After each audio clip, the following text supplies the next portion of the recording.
হোৱা কথাৰ নতুন বিচনা আৰু সত্যব্ৰতে সৃষ্টি কৰা কলাসুলভ পৰিৱেশত সত্যব্ৰত আৰু কুন্তলা দুয়োকে দুবাহুৰ মাজত সোমোৱাই এক নিপুণ ভাস্কৰ্যৰ দৰে যৌৱনক পুনৰ ঘূৰাই অনাৰ প্ৰবল হেঁপাহৰ সময়তে বাজি উঠিল কলিং বেল আৰু গাড়ীৰ হৰ্ণ। পুলিচৰ হুইছিল। মুঠতে এক আতংকময় পৰিৱেশ। সত্যব্ৰত দুৱাৰ খুলিবলৈ বুলি আগবাঢ়ি যাওঁতেই কুন্তলাই সত্যব্ৰতক সাৱটি ধৰি দুৱাৰ খুলি দিবলৈ মানা কৰিলে। সত্যব্ৰতে কোন বুলি সুধিব খোজোতেই কুন্তলাই সত্যব্ৰতৰ মুখৰ মাত বন্ধ কৰিবৰ বাবে তাইৰ হাতেৰে সত্যব্ৰতৰ মুখখন সোপা মাৰি ধৰিলে। এইফালে সত্যব্ৰতক লৈ কুন্তলাৰ টনা আজোৰা, আনফালে কলিং বেলৰ শব্দ, দুৱাৰত খট খট শব্দ, পুলিচৰ মেজাজ ভৰা কণ্ঠস্বৰ। কোন আছে দুৱাৰ খোলক, নহ'লে আমি দুৱাৰ খোলাৰ ব্যৱস্থা কৰিম। সত্যব্ৰতে কুন্তলাক বুজাবলৈ চেষ্টা কৰিছে। আমাৰ ভয় কৰিবলগীয়া কিটো আছে? আমিতো চোৰ নহওঁ, ডকাইত নহওঁ, সন্ত্ৰাসবাদী নহওঁ, ভয় কিহৰ? কিন্তু কুন্তলাই সত্যব্ৰতৰ কথা বুজিবলৈ চেষ্টা কৰা নাই। আনফালে পুলিচে শেষ সতৰ্কবাণী ঘোষণা কৰি আৰম্ভ কৰিলে কাউণ্টিং।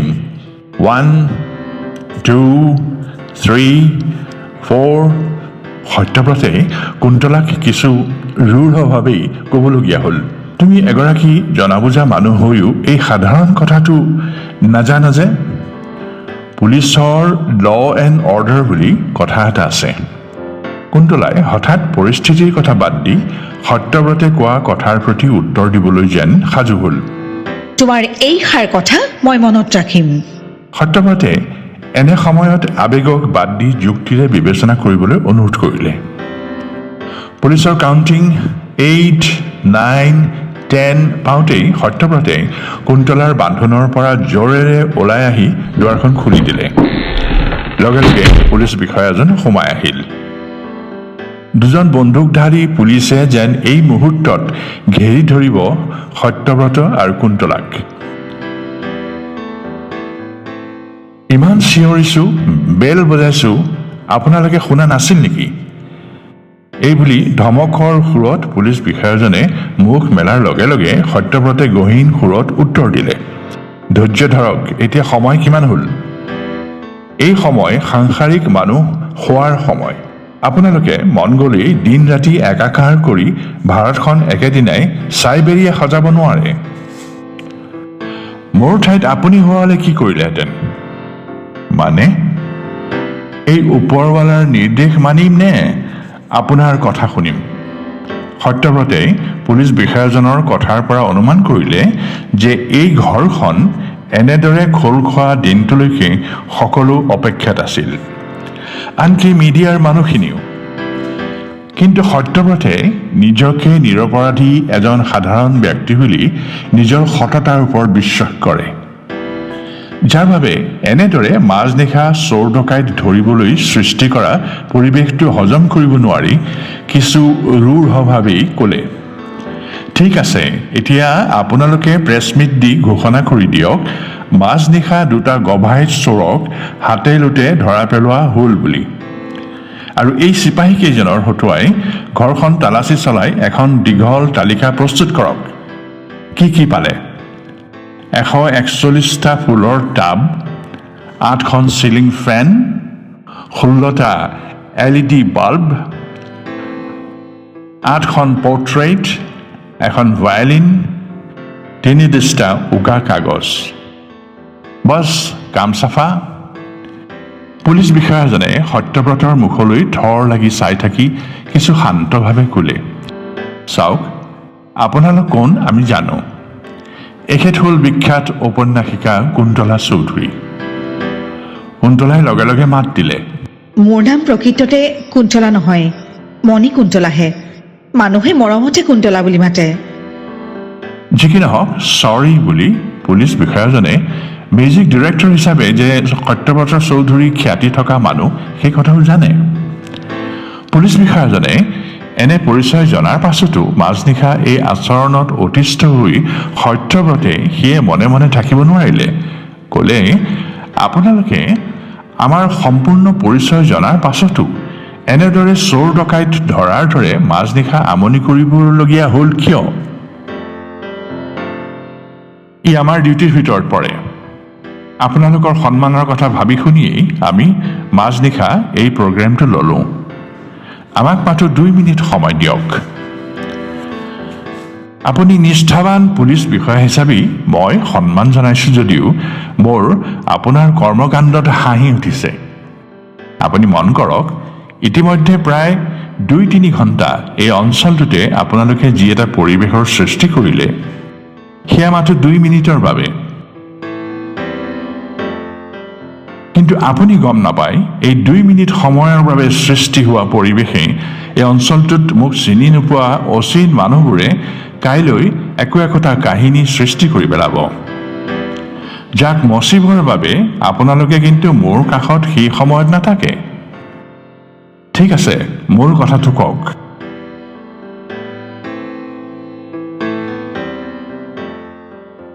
এই ঘৰটোৰ মূল মালিক আছিল প্ৰণৱেন্দু চৌধুৰী। হয়, তেখেতৰ মৃত্যু হ'ল। ৰহস্যটো তাতেই, আপুনি তেখেতৰ পৰা ঘৰটো কিনি লোৱাৰ পাছতেই তেখেতৰ মৃত্যু অৰ্থাৎ মাৰ্ডাৰ কৰা হ'ল। যদি মাৰ্ডাৰ হয়, তাৰ ইনভেষ্টিগেশ্যন চলি আছে, কিন্তু মাৰ্ডাৰ নহৈ সেয়া ছুইচাইড হ'ব পাৰে, যাৰ বাবে আপোনাৰ প্ৰয়োজন আজিৰ তাৰিখৰ পৰা আমাৰ বাবে জৰুৰী হৈ পৰিছে। কাৰণ প্ৰশ্নটো হ'ল, প্ৰণৱেন্দু চৌধুৰীয়ে ছুইচাইড কিয় কৰিলে? যিদৰে চিত্ৰকৰৰ ৰঙীন ছবিৰ মাজত থকা ৰঙহীন শূন্যতায়ো কেতিয়াবা ৰঙৰ কথা কয়, তেনেদৰেই সত্যব্ৰতে ছন্দহীনভাৱে ছন্দ তৈয়াৰ কৰিছে ড্ৰয়িং ৰুমৰ বস্তুবোৰৰ মাজত। কিন্তু কুন্তলাই তাইও ভাল লগাৰ এটা সিদ্ধান্ত আছে বুলি প্ৰণৱেন্দুৱে সজাই থোৱা বস্তুবোৰৰ ঠাই সলনি কৰি থাকোঁতেই সত্যব্ৰত ঘৰ সোমালেহি। আগনিশা পুলিচে দি থৈ যোৱা নিৰ্দেশ মৰ্মে সত্যব্ৰত আজি যাবলগীয়া হ'ল থানালৈ। সত্যব্ৰত ঘৰ সোমোৱাৰ লগে লগেই কুন্তলাৰ জানিবলৈ মন গ'ল থানাৰ পুলিচে তেওঁক কি ক'লে। কিন্তু সত্যব্ৰতে আৰম্ভ কৰিব ক'ৰ পৰা? সি কিদৰে বুজাব সি যে পুলিচ থানাত সাপৰ মুখত পৰা ভেকুলীৰ দৰে হৈ পৰিছিল, যাৰ বাবে খঙত ক'বলগীয়া হৈছিল, যেতিয়া পুলিচজনে তেওঁৰ নিজৰ ক্ষমতা জাহিৰ কৰিছিল তেতিয়া সিও তেওঁক কৈছিল, ঠিক আছে, দেৰি কৰিব নালাগে, পুলিচে পিন্ধাই দিয়া ৰছী বন্ধা খাৰুযোৰ হাতত পিন্ধাই লকাপত ভৰাই থওক। কিন্তু এইটো কথা মনত ৰাখিব, এসপ্তাহৰ পাছত সেইযোৰ খাৰু আপোনাৰ হাততো পিন্ধাই দিয়াৰ মই ব্যৱস্থা কৰিম। আপোনাক মই 48 ঘণ্টাৰ ভিতৰতে ৰঙাঘৰলৈ 48 মাহৰ কাৰণে চালান দিম। সিহঁতৰ অশ্লীল কথাৰ মাজেৰে সুধিছিল, তুমি মোৰ কি হোৱা? বেয়া কথাৰে হাঁহিৰ ৰগৰ কৰি প্ৰশ্ন কৰিছিল, আমাৰ বিয়া হোৱা কিমান দিন হ'ল? সত্যব্ৰতে 4-5 বছৰমান হ'ল বুলি কোৱা কথাষাৰ শুনি কুন্তলাই স্বাভাৱিকভাৱে সত্যব্ৰতৰ কথাৰ মাজত ৰৈ যোৱা ভুল আঙুলিয়াই দিয়াৰ সুযোগ গ্ৰহণ কৰি ক'লে, বুজিছা, পুলিচে তোমাৰ কথাত ঠিকেই হাঁহিছে। আমাৰ বিয়া হৈছিল 22 ফেব্ৰুৱাৰীত আৰু আজিৰ তাৰিখত 3 বছৰ 7 মাহ। নিজৰ বিয়াৰ দিন মনত নথকাত সিহঁতে তোমাক পাগল বুলি যে নাভাবিলে। কুন্তলাৰ কথাষাৰে সত্যব্ৰতৰ বুকুত এটা খুন্দা মাৰিলে। ইতিমধ্যেই পুলিচৰ লগত বিতৰ্ক কৰি আহিছে। তাৰ পাছত সেই বিতৰ্কৰ কিছু কথা কুন্তলাক জনাওঁতে কুন্তলাই আৰম্ভ কৰিলে কথাৰ আক্ৰমণ। সত্যব্ৰতে বহুত ধৈৰ্য ধৰি কুন্তলাক মাথো জনালে, হেৰা চোৱা, বিতৰ্ক মই তোমাৰ লগত কৰা নাছিলোঁ, কৰিছিলোঁ পুলিচৰ লগত। 10-11টা বন্দুক লোৱা চিপাহীৰ মাজত। মই থানালৈহে গৈছিলোঁ, জন্ম বা বিবাহৰ সঠিক নক্ষত্ৰ তাৰিখ বাৰ হুবহু মনত ৰাখি হাত দেখুৱাবলৈ জ্যোতিষীৰ ওচৰলৈ যোৱা নাছিলোঁ। কুন্তলা সত্যব্ৰতৰ কথাত মৌন হৈ থাকিব নোৱাৰিলে। তোমাৰ মোৰ মাজৰ সম্পৰ্ক যে বেছি মধুৰ নহয় সেই কথা সিহঁতে তোমাৰ কথাৰ পৰাই গম পাই গ'ল। মধুৰ? এই মুহূৰ্তত সেই সামান্য মোৰ ভুলৰ তুমি কিমান সুমধুৰ আচৰণ কৰিছা? তোমাৰ লগত মোৰ যিমানেই যি কথা নহওক মই ৰাজহুৱা হোৱাটো বেয়া পাওঁ। কি হ'ল, মৌন হৈ দিলা যে? কি মোৰ কথাত কিবা ভুল হ'ল? চৰি, তোমাৰ লগতে যদি তৰ্ক নকৰোঁ, তোমাৰ লগতে যদি ধেমালি নকৰোঁ, আৰু লগ ক'ত পাম? এই ঘৰখনলৈ যদি আৰু এবছৰৰ আগত আহিলোহেঁতেন তেনেহ'লে এই সমস্যাবোৰ এনেদৰে নাহিলহেঁতেন। কুন্তলাই এনেকৈ কৈ কথাৰ সুৰ সলালে। কিন্তু সত্যব্ৰত চিৰিয়াছ মানুহ। এবছৰ আগত এই ঘৰখনলৈ নহাৰ কাৰণ আচলতে কুন্তলাৰ স্বাৰ্থতেই। প্ৰণৱেন্দুৰ মৃত্যুৰ খবৰটো কুন্তলাক একেবাৰে গুৰুত্বহীনকৈ সি জনাইছিল। কাৰণ প্ৰণৱেন্দুৰ ঘৰখন সি কিনি লোৱাৰ পাছতেই প্ৰণৱেন্দুৱে এই ঘৰখনতে আত্মহত্যা কৰিছিল। যাৰ বাবে সত্যব্ৰতে নকওঁ বুলি ভবা কথা এটা কৈ দিলে। যোৱা ৰাতি কুন্তলাই যি ঠাইত বহি লেখা মেলা কৰিব বুলি দেখুৱাইছিল সেই ঠাইডোখৰৰ ওপৰতে আগতে এটা কাঠৰ বাটাম আছিল, য'ত ওলমিয়েই প্ৰণৱেন্দুৱে আত্মহত্যা কৰিছিল। সঁচাই?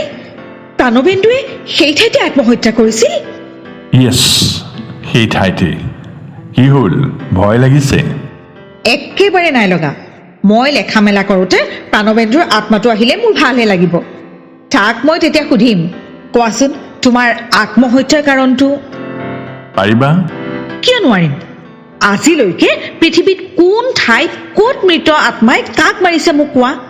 জীয়া মানুহেহে জীয়া মানুহক মাৰিছে। কি তুমি ভয় কৰিছা নেকি? সত্যব্ৰতে প্ৰণৱেন্দুক বন্ধু হিচাপে সঁচাই ভাল পাইছিল।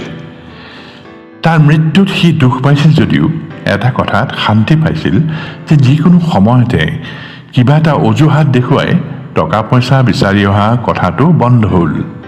কথাখিনি মুকলিকৈ সকলো জনাই সত্যব্ৰতে কুন্তলাক ক'লে, এই কথাবোৰ, এই ঘটনাটো তোমাৰ বাবে কেৱল খবৰেই নহয়, সঁচা কথাত এই নতুন ঘৰটোত তোমাৰ কৰিব লগা এটা ভাল কাম এই ঘটনাৰ পৰাই আৰম্ভ কৰিব পাৰিবা। লগে লগে সত্যব্ৰতে জেপৰ পৰা নতুন কলম এটা উলিয়াই কুন্তলাৰ সন্মুখত দাঙি ধৰি ক'লে, এইটো নতুন কলম। তোমাৰ নতুন উপন্যাসখন লিখিবৰ বাবে এই নতুন ঘৰখনত মই উপহাৰ দিলোঁ। পূজা সংখ্যাৰ তোমাৰ উপন্যাস। সঁচাই তুমি আচৰিত ধৰণে ছাৰপ্ৰাইজ দিব জানা। Thank you, thank you. সঁচাই তোমাৰ প্ৰতি মোৰ বহুত মৰম, বহুত মৰম, বহুত মৰম।